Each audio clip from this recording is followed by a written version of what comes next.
And we will return on Southeast Texas Weekly to talk politics. The administration fearing new violence in Ferguson, Missouri. There are reports, and you never know with the grand jury, but a grand jury may yet have its final report on whether there should be charges against the officer. In the Michael Brown scenario, we all know that shooting, the unarmed teen shot in Ferguson, Missouri, the suburb of the St. Louis area. What should be done, guys? What should the White House do? And what are most Southeast Texans telling us about what should happen from a political vantage point? Well, should there be some kind of statement out of the White House that could help prevent violence and save lives, possibly in the potential of looting or violence? Well, the first question we ought to ask is, why is the White House even involved in Ferguson? Should the White House be involved, Nathan, from what you think? President Obama made a statement earlier, but the White House, federal government, has no business interfering in the local affairs. They have no police power in Ferguson, Missouri. But it's already happened. The administration has already been involved. Well, the Justice Department can investigate if there has been a civil rights violation, and there may be some federal crimes involved, but the state has ultimate control over what happens to the protests and how the crowd is controlled. The White House, federal government, they can send advisors down to, and I think they're doing that to maybe some leaders advise some of the protesters. Are you telling me you think the administration's already been too involved in Ferguson? Well, I think they don't want to get a black eye out of Ferguson. They have contacted, I understand, some leaders, civil rights leaders, to try to have them control the factions that maybe escalated the protest beyond a protest to a riot last time. Well, if you go back and look and see a couple of things, who's leading the protest?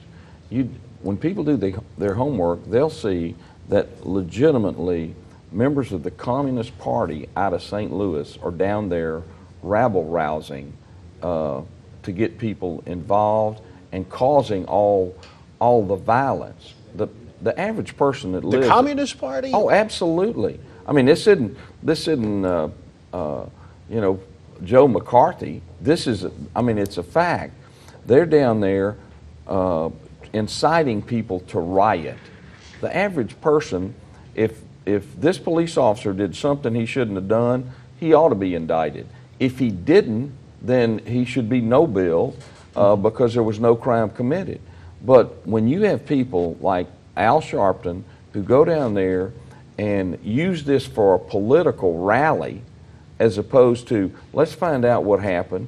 It's tragic when anybody gets killed, but when you've got the White House that won't even talk about the fact that there are more minorities killed in Chicago in a year than we lost in Afghanistan in a year, that's a tragedy the White House ought to address, and the president, being from Chicago, ought to be right in the big middle of it. Well, the inclusion of race in our society right now is such a tinderbox. You know, there's so much tension involved with any discussion of race in this country. Is this a pristine opportunity for the White House to, in a way of leadership, help reconcile the races? Would there be a possibility that this president, as our first black president, could come forward and really help society, you know, with some movement at least in societal change? I think they need to downplay the race issue and just get that off the table.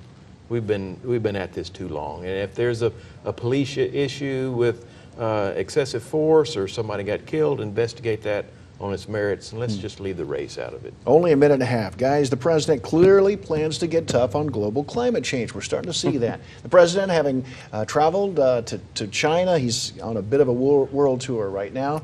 China gets a little bit of a freedom to ramp up to allowable emissions over the course of time. China doesn't need to make any cuts as part of you know, an agreement until 2030. But by 2025, the United States would have to cut emissions by 26% or more. That's a pretty big change. Why is it that our air is already cleaner today than it was 15 years ago? Our air is already cleaner. And when we told us about you know, the way the Houston area used to look as opposed to well, here's the thing: people that get off a plane in China, you immediately can tell how polluted the air is. And they're not doing anything about it. Final thoughts, 15 seconds. Did we give away too much? Well, it's all voluntary to begin with. The Chinese have agreed to cap theirs in 2030. The Chinese have 4 times the population we do, and per capita, I think our output is more than the Chinese. The Europeans have already capped theirs at 40%, so they're ahead of us. All right, guys. Always great to talk with you. We appreciate it. I think we've figured out part of the world here. Well, I at the think we've WL. solved just about. We've solved It's good some for another stuff. week. We'll see you back here on Southeast Texas Weekly next time. Take care. Southeast Texas Weekly, brought to you by the Modern Vein Surgery Institute at Privity Clinic for Surgical Care.